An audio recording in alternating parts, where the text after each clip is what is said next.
Vou apresentar aqui o nosso convidado de hoje, Walter Franco da Rocha, ele coordenador do Circuito Escolar do ABC, um evento que eu comentava com ele aqui fora do ar, é uma verdadeira Olimpíada, só que é anual. O pessoal se prepara para fazer e organizar uma Olimpíada sempre de 4 em 4 anos, um grande evento, acho que talvez um dos maiores eventos do planeta, ao lado da Copa do Mundo, que mais movimenta, né, os dois maiores eventos, mesmo não sendo exclusivamente esportivo, são sem dúvida nenhuma mais do que encontro da ONU, até um amigo falava, mais do que nomeação de novo Papa. Sempre quando se fala de Olimpíada, de Copa do Mundo, são dois eventos que chamam a atenção por conta da mídia, por conta de investimento, por conta da atenção das pessoas, dois grandes eventos. E o circuito escolar, respeitando tudo o que acontece na região do ABC, no cenário nacional, é um grande evento, sim, super consolidado. Bom dia, Walter, que bom tê-lo aqui e espero que você goste do nosso programa Hora do Esporte. Bom dia. Bom dia, Luciano. É um prazer estar aqui na Hora do Esporte. Vamos lá colaborar aí com vocês aí no programa. 8 anos de liga, conta um pouquinho pra gente. O circuito escolar nasceu em 2010, né? Foi o primeiro ano, nós estamos indo para a 8ª temporada, né? Agora em 2017. Começou com 6 modalidades em 2010, hoje nós já estamos com 13 modalidades. Né? Mais de 70 escolas e por volta de 5 mil alunos aí de toda a região do ABC e algumas escolas da Grande São Paulo participando conosco. Falou 6 modalidades, você já começou grande, você já começou abusado. Começamos abusado um pouquinho, eram as 4 modalidades coletivas aí de quadra e mais tênis de mesa e o xadrez, e ano a ano a gente foi agregando aí as outras modalidades. Cada vez o número vai crescendo mais, os pais vão aderindo e conhecendo, né, o evento, e hoje os pais acompanham os jogos à noite, aos finais de semana, porque eu acho que o nosso grande diferencial é esse, né? Diferente dos jogos escolares de cada cidade, onde os jogos acontecem nos horários, né, de aula dos alunos, o nosso grande diferencial é esse, que os jogos acontecem fora do horário de aula, não atrapalhando a parte pedagógica. Então nós temos essa preocupação com a parte pedagógica do aluno, que é extremamente importante. Mas que também pode ser um outro problema, né? Porque fora do horário de aula, você tem, além de você ter essas crianças, normalmente, principalmente quando a gente fala do ensino particular, que elas já se cercam de uma série de atividades, ou em inglês, ou enfim, informática, ou tantas outras coisas, e tem aquela coisa de sair do seu ambiente de segurança, teoricamente seria o colégio, né? Sim, mas eu acho que hoje a grande preocupação das escolas é com a parte pedagógica, essa parte toda fora, a parte do inglês, a parte do esporte, todo esse complemento que tem da parte pedagógica. Então, por isso, a ideia ter logo após esse encerramento, ter esses jogos aí no início da noite e aos finais de semana, para que não atrapalhe e seja agregar. Porque o esporte tem que ser usado como ferramenta educacional, né? Eu acho extremamente importante essa postura da escola, e por isso que ano a ano a gente vem tendo uma evolução em termos de aluno e escola. E hoje o circuito escolar ele funciona como o primeiro passo para a entrada desses atletas nas equipes. Então tem muita gente ali olhando. Com 8 anos de trabalho, você já deve ter tido alguém aí que saiu, já deve estar no alto rendimento. Sem dúvida, sem dúvida. A gente tem o caso aí do tênis de mesa, da Bruna Takahashi, que começou jogando lá o circuito com a gente. Esteve aqui com a gente segunda-feira passada. Exatamente. Ela com 10 aninhos participou lá da primeira edição do circuito, 6 anos depois... É um fenômeno. Disputou a Olimpíada no Rio, né? Então isso é muito bacana e gratificante pra gente. A ideia principal do circuito, ela surgiu que tivesse um trabalho durante o ano todo, tivesse atividade e jogos durante o ano todo. Aí o treinamento daquela equipe fazia sentido, né? Porque é difícil quando tem aquele mês dos jogos escolares, vai lá, joga e acabou, não tem mais competição nenhuma. A ideia do circuito é justamente essa. E a divisão é justamente porque a gente sabe que tem escolas que têm um trabalho competitivo maior e tem outras que têm um caráter muito mais participativo. Então a ideia é que nós separamos eles nas séries ouro, prata e bronze, para jogar competitivo com quem é competitivo e o participativo com o participativo, e a gente tem uma motivação muito grande das escolas e das equipes durante o ano. Ô Walter, o futebol de campo, ele tem, né? Ele toma a mídia por conta de demanda, por conta de apelo, até de público muito forte. Mas do que você pode aproveitar dessa relação do futebol de campo e tentar levar para dentro do circuito escolar? Assim, qual o fator positivo que, de repente, você consegue envolver com suas crianças? O futebol de campo é uma paixão nacional, né? Acho que todo mundo pensa em jogar, toda criança pensa em jogar aí num time grande, né? Os próprios pais imaginam ter seus filhos jogando, né? Quem quer ser o novo Neymar, né? Os novos... Às vezes as cobranças são desumanas para as crianças. Exatamente. Né? E aí a ideia, né, que a gente traz do futebol de campo é tentar trazer esse apoio, né, de mídias, né, esse apoio que o futebol de campo recebe para as modalidades amadoras, né, chamadas amadoras.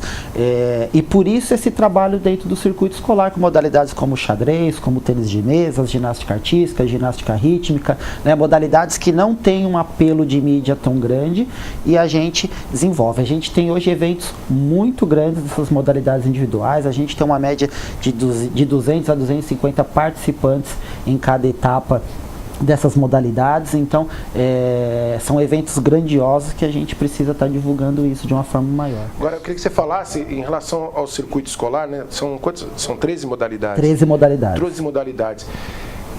E qual é o seu staff nesse? Porque, né, eu estou falando assim, olha, o coordenador, o Walter, mas eu imagino que você tem uma equipe, porque eu sei como é que é você montar tabela, você montar, porque não é simplesmente montar tabela, você tem que montar tabela, você tem que escolher a quadra, você tem que saber o horário, você tem que saber qual a equipe de arbitragem, enfim. Qual é o tamanho da sua estrutura nisso? Como tudo no nosso país a gente fala que é amador, né? A gente não tem uma estrutura muito grande, né? O Walter basicamente trabalha com alguns colaboradores, mas a parte de tabela, a parte de arbitragem, sou eu que coordeno tudo isso e a gente, na verdade, o que a gente tem é um coordenador basicamente por modalidade, né? E alguns colaboradores que ficam na quadra como representante das modalidades coletivas e nas modalidades individuais a gente trabalha com uma equipe de arbitragem maior e um staff, porque são eventos maiores, né? A gente, no começo do programa que eu falei de 70 escolas, mas fazem parte do projeto, a gente está falando em mais ou menos de 300 a 400 profissionais trabalhando no circuito escolar. E todos, com certeza, são grandes profissionais e tem um pouco de idealismo nisso, né? Todos são pais, psicólogos, nutricionistas, são pessoas que estão dia a dia com essas crianças, que muitas vezes passam mais tempo com as crianças do que os próprios pais, né? Então, são pessoas extremamente importantes na formação. E elas geram também uma relação de confiança, né, na criança, porque às vezes a criança conversa determinada coisa mais com o professor do que com o próprio pai, com medo, às vezes não tem uma relação em casa, né? Enfim, as pessoas são várias formas de se educar, mas o professor ele tem que lidar do mesmo, né? Citamos aí o Sacheta aí há pouco aí, técnico principal aí do São Caetano, tem uma relação com os alunos que é fantástica, né? É muito bacana ver essa relação, não só o Sacheta, mas né, citamos aí, mas é muito bacana ver a relação dos profissionais com os alunos e como isso segue a vida inteira, né? Muitos alunos acabam se formando, voltam no circuito para assistir os amigos que ficaram, para ver o professor, e essa relação é muito legal. Como que o circuito escolar dá esse respaldo não só para o colégio que está recebendo, né, o evento, mas também para os outros colégios que vão chegar a estar vivendo uma outra realidade em outro local?